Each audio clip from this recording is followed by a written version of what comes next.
നമസ്കാരം.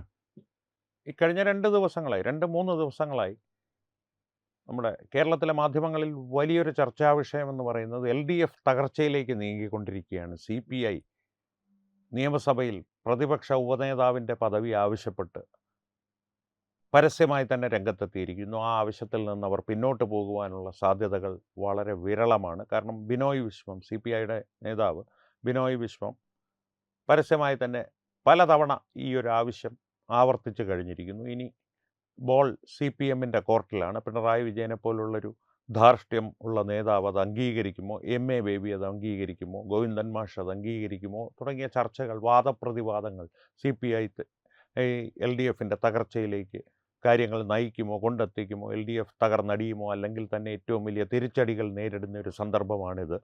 അപ്പോൾ അതാ ഫുട്ബോൾ കണ്ടുകൊണ്ടിരിക്കുന്ന എം.എ. ബേബിയുടെ പ്രസ്താവന വരുന്നു.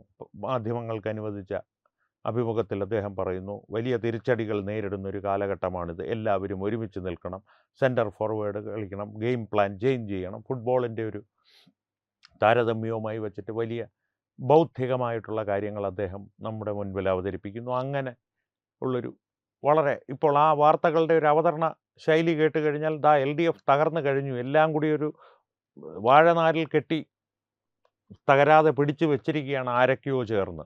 അതിന് കാരണം പിണറായി വിജയനാണോ, ബിനോയ് വിശ്വമാണോ, അല്ലെങ്കിൽ എം.എ. ബേബിയാണോ, എം.എ. ഗോവിന്ദനാണോ, അല്ലെങ്കിൽ ജയരാജന്മാരിൽ ആരെങ്കിലുമാണോ, ശൈലജ ടീച്ചറാണോ, ശ്രീമതി ടീച്ചറാണോ എന്നുള്ള ചർച്ചകളെല്ലാം അങ്ങോട്ടും ഇങ്ങോട്ടും ബാക്ക് ആൻഡ് ഫോർത്ത് എന്ന് പറയുന്നത് ടെന്നീസ് പന്ത് പോലെ ഇങ്ങനെ അങ്ങോട്ടും ഇങ്ങോട്ടും തട്ടി ആ ചർച്ചകൾ ഇങ്ങനെ നടന്നു വരികയാണ്. പക്ഷേ ഈ വിഷയത്തെ സംബന്ധിച്ച് എനിക്കൊരല്പം വ്യത്യസ്തമായൊരു അഭിപ്രായമാണുള്ളത്. പ്രേക്ഷകരുടെ അഭിപ്രായങ്ങൾ എൻ്റെ അഭിപ്രായത്തെ സംബന്ധിച്ച് കമൻറ്റുകളിലൂടെ രേഖപ്പെടുത്തുക. എൻ്റെ അഭിപ്രായം, ഇതൊരു കളിയാണ്. കളി എന്ന് വെച്ചാൽ ഒരു ചതിക്കെണിയാണ്. എന്താണ് ആ ചതിക്കെണി എന്നുള്ള വിഷയത്തിലേക്ക് നമുക്ക് വരാം. അതിനു മുമ്പ് ഒരു കാര്യം വ്യക്തമായി മനസ്സിലാക്കുക. എം.എ. ബേബി, ജയരാജന്മാർ, ശ്രീമതി ടീച്ചർ, ശൈലജ ടീച്ചർ, ഈ പറഞ്ഞ എല്ലാവരും ഒരേപോലെ പിണറായി വിജയനെതിരെ പലപ്പോഴും ഒളിയമ്പുകൾ അയക്കുമെങ്കിലും ഇപ്പോഴും ഈ പാർട്ടി പൂർണ്ണമായി തകർന്നു നിൽക്കുന്ന, അല്ലെങ്കിൽ തകർച്ചയുടെ പക്കത്ത് ഇനി ഒരു തള്ള് മാത്രം മതി, അല്ലെങ്കിൽ ഒരു ഇളം കാറ്റ് വീശിയാൽ അതല പാതാളത്തിലേക്ക് പതിക്കുമെന്നുള്ള അവസ്ഥയിൽ എത്തി നിൽക്കുന്ന സാഹചര്യത്തിൽ പോലും പിണറായി വിജയനെതിരെ നേരിട്ട് പൊരുതുവാൻ ശക്തരല്ല പാർട്ടിയുടെ ഉള്ളിൽ. കാരണം കഴിഞ്ഞ അച്യുതാനന്ദൻ്റെ കാലം മുതൽ തന്നെ, അച്യുതാനന്ദൻ മുഖ്യമന്ത്രിയായിരുന്ന കാലം, അതിനു മുമ്പുള്ള ഒരു 5 വർഷക്കാലം, അത്രയും കാലങ്ങൾക്കുള്ളിൽ തന്നെ പാർട്ടിയുടെ ഉള്ളിലെ സകല സംവിധാനങ്ങളും തൻ്റെ നിയന്ത്രണത്തിൽ കൊണ്ടുവരുവാൻ പിണറായി വിജയന് സാധിച്ചിട്ടുണ്ട്. അണികളിൽ നിന്നൊരുപാട് അകന്നാലും പാർട്ടിയുടെ അകത്തെ ആണിക്കല്ലുകളോട് കൃത്യമായിട്ടുള്ള സഹവാസം പുലർത്തി ആ ആണിക്കല്ലുകളെയെല്ലാം തൻ്റെ നിയന്ത്രണത്തിലാക്കി വെച്ചിട്ടുണ്ട് പിണറായി വിജയൻ. അതുകൊണ്ട് തന്നെ ഇവരാരും പിണറായി വിജയനെ നേർക്ക് നിന്ന് എതിർക്കില്ല തൽക്കാലത്തേക്ക്. ഭാവിയിലുണ്ടായേക്കാം, തൽക്കാലത്തേക്ക് അത്തരത്തിലൊരു സാഹചര്യം കമ്മ്യൂണിസ്റ്റ് പാർട്ടിയുടെ ഉള്ളിൽ നിലവിലില്ല. അതിൻ്റെ ഏറ്റവും വലിയ തെളിവാണ് ആർക്ക് താല്പര്യമില്ലാതിരുന്നിട്ടും പിണറായി വിജയൻ തന്നെ പ്രതിപക്ഷ നേതാവായത്. ഇനി എം.എ. ബേബിയെ പോലുള്ളവർ ഇപ്പോൾ ഏതാണ്ട്, എം.എ. ബേബി ഒരു കാലത്ത് പിണറായി വിജയൻ്റെ കടുത്ത വിരോധിയായിരുന്നു. അതിൽ വിരോധം എം.എ. ബേബിക്കല്ലായിരുന്നു, എം.എ. ബേബിയെ പ്രതി പിണറായി വിജയന് വലിയ താല്പര്യമൊന്നുമില്ലായിരുന്നു. അതുകൊണ്ടാണ് സ്വരലയുടെ ഒരു പ്രശ്നം പറഞ്ഞ് എം.എ. ബേബിയെ ഇവിടുന്ന് നാട് കടത്തിയത്. അങ്ങനെ ഒരു കിംവദന്തി കമ്മ്യൂണിസ്റ്റ് പാർട്ടിയുടെ ഉള്ളിൽ തന്നെ പ്രചരിക്കുന്നുണ്ട്. മറ്റുള്ളവരൊന്നും ഇവിടെ വിഷയമേ അല്ല, അവർക്കൊന്നും ഒരു പ്രസക്തിയുമില്ല ഇക്കാര്യത്തിൽ. ജയരാജന്മാരാകട്ടെ, ശ്രീമതി ടീച്ചറാകട്ടെ, ശൈലജ ടീച്ചറാകട്ടെ, എന്തിന് പാർട്ടി സെക്രട്ടറി ഗോവിന്ദനാവട്ടെ, ഇവർക്കാർക്കും ഒരു പ്രസക്തിയേ ഇല്ല ഈ വിഷയത്തിലോ ഈ ചർച്ചകളിലോ. പിണറായി വിജയൻ്റെ തീരുമാനമാണ് തീരുമാനം എന്നുള്ളതാണ് സത്യം. കമ്മ്യൂണിസ്റ്റ് പാർട്ടി ഓഫ് മാർക്സിസ്റ്റിൻ്റെ അടിസ്ഥാന തത്വം, ശാസ്ത്രം ഇപ്പോൾ പരിശോധിക്കുമ്പോൾ, ഈ ഒരു സാഹചര്യത്തിൽ പരിശോധിക്കുമ്പോൾ. ഇനി CPIയുടെ കാര്യം എടുത്തു കഴിഞ്ഞാൽ, ബിനോയ് വിശ്വം മാനത്ത് നിന്ന് കെട്ടിയിറക്കി പാർട്ടിയുടെ തലപ്പത്തെത്തിയതാണ്. ഏറ്റവും കൗതുകകരമായിട്ടുള്ളൊരു കാര്യം, അദ്ദേഹം പിണറായി വിജയൻ്റെ വിശ്വസ്ത വിനീത വിധേയനാണ്. സംശയമുള്ളവർ CPIഎമ്മിലെ പാർട്ടി സാഹചര്യങ്ങളും പാർട്ടിയുടെ ഉള്ളുകളികളും അറിയാവുന്ന രാഷ്ട്രീയ പ്രവർത്തകരോട് ചോദിച്ചു നോക്കുക. CPIയുടെ കാര്യത്തിലും അങ്ങനെ അറിവുള്ളവരോട് ചോദിച്ചു നോക്കുക. ബിനോയ് വിശ്വം എന്നുള്ള വ്യക്തി പിണറായി വിജയൻ്റെ വിനീതനാണ്, വിശ്വസ്തനാണ്, വിധേയനാണ്, ഒരു സംശയവും വേണ്ട. അപ്പോൾ അദ്ദേഹമാണ് ഇപ്പോൾ പിണറായി വിജയനെതിരെ, അല്ലെങ്കിൽ കമ്മ്യൂണിസ്റ്റ് പാർട്ടി ഓഫ് മാർക്സിസ്റ്റിനെതിരെ രംഗത്ത് വന്നിരിക്കുന്നത്. അവിടെയാണ് ഞാൻ നേരത്തെ പറഞ്ഞ ചതിക്കണി. എന്തുകൊണ്ട് ഇങ്ങനെ രംഗത്ത് വരുന്നു? അതിൽ എൻ്റെ അഭിപ്രായമാണ്. ഇനി പറയാൻ പോകുന്നതാണ് എൻ്റെ ഒരു സ്പെക്കുലേഷൻ അല്ലെങ്കിൽ എൻ്റെ ഒരു ഊഹം. കൃത്യമായിട്ട് ഇപ്പോൾ സഭയിൽ പ്രതിപക്ഷ ഉപനേതാവാകുവാൻ യോഗ്യതയുള്ളത്, യോഗ്യത എന്ന് ഞാൻ പറയുന്നത് കമ്മ്യൂണിസ്റ്റുകാരുടെ യോഗ്യതാ മാനദണ്ഡം വെച്ചിട്ടാണ്, അല്ലാതെ യഥാർത്ഥ യോഗ്യത വെച്ചിട്ടല്ല. ഇപ്പോൾ സഭയിൽ യോഗ്യതയുള്ളത് മുൻ ധനകാര്യമന്ത്രി ബാലഗോപാലനാണ്.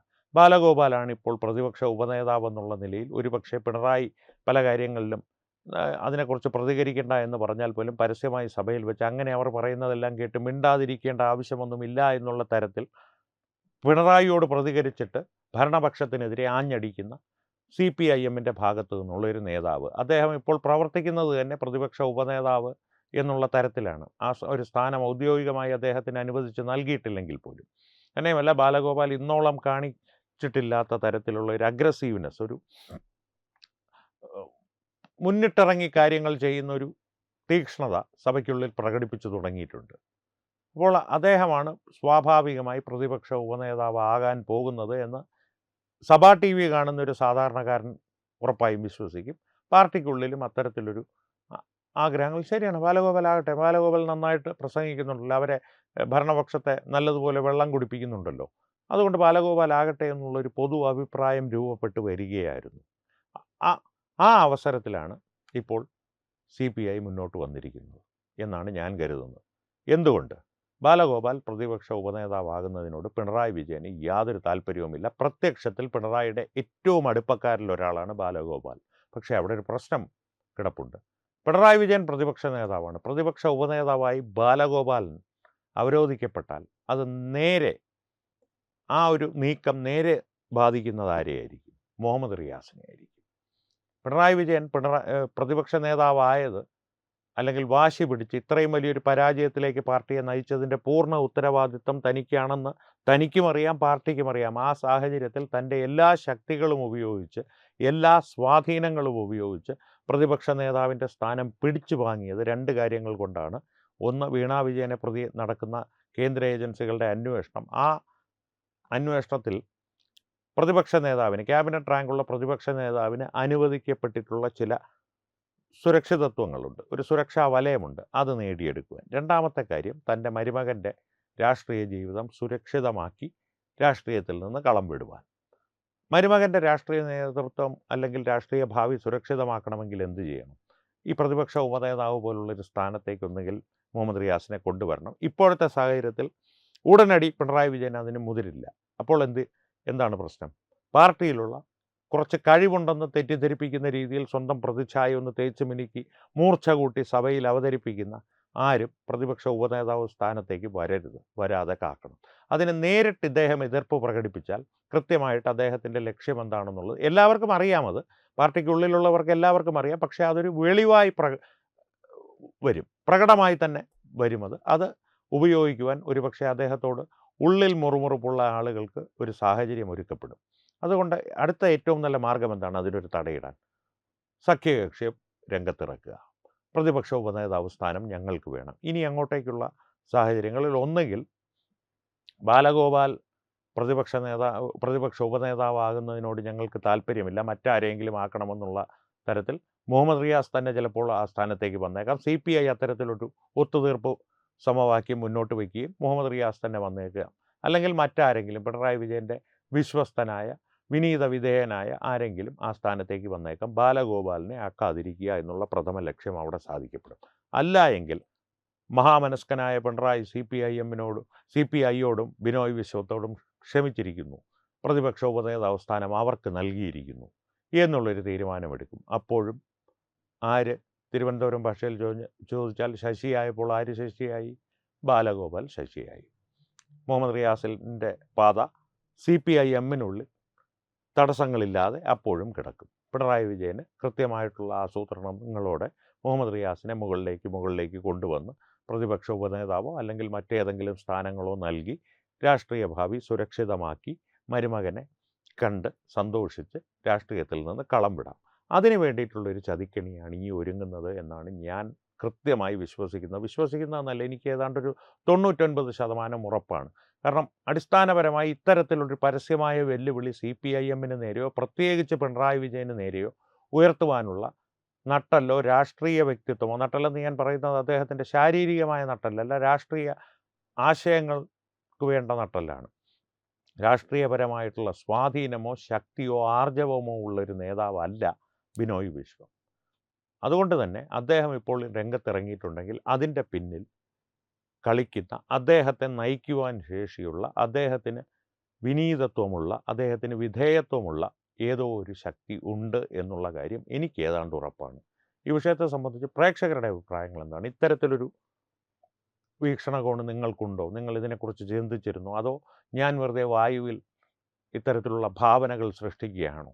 അതോ ഈ പറഞ്ഞത് ഏതെങ്കിലും തരത്തിൽ സാധ്യമാകുവാനുള്ള സാധ്യതകളുണ്ടോ? അല്ലെങ്കിൽ സംഭവ്യമാകുവാനുള്ള സാധ്യതകളുണ്ടോ? നിങ്ങളുടെ അഭിപ്രായങ്ങൾ കമൻറ്റുകളിലൂടെ ഞങ്ങളുമായി പങ്കുവയ്ക്കുക. അപ്പം വീഡിയോ ലൈക്ക് ചെയ്യുക, നിങ്ങളുടെ പ്രിയപ്പെട്ടവരുമായി ഷെയർ ചെയ്യുക. ഏറ്റവും പ്രധാനപ്പെട്ട കാര്യം, തത്വമയി ന്യൂസിൻ്റെ യൂട്യൂബ് ചാനൽ നിങ്ങൾ സബ്സ്ക്രൈബ് ചെയ്തിട്ടുണ്ടെന്ന് ഉറപ്പുവരുത്തുക. അപ്പോൾ ഈ വിഷയത്തിലും മറ്റു വിഷയങ്ങളിലും സംവാദങ്ങൾ തുടരട്ടെ. വീണ്ടും കാണാം. നന്ദി, നമസ്കാരം. HIV അണുബാധ സന്തോഷപൂർണമായ ഒരു ജീവിതത്തിന് തടസ്സമല്ല. HIV അണുബാധയ്ക്ക് ഫലപ്രദമായ ചികിത്സ ഇന്ന് ലഭ്യമാണ്. ഇതിന് യഥാസമയം അണുബാധ കണ്ടെത്തുന്നതും കാലേക്കൂട്ടി ചികിത്സ നടത്തേണ്ടതും അത്യാവശ്യമാണ്. സൗജന്യമായ ചികിത്സയും മാർഗനിർദ്ദേശങ്ങളും സർക്കാർ ആശുപത്രികളിലെ ART അഥവാ ഉഷസ് കേന്ദ്രങ്ങളിൽ ലഭ്യമാണ്. ആരോഗ്യ സംരക്ഷണം ഓരോരുത്തരുടെയും ഉത്തരവാദിത്തമാണ്.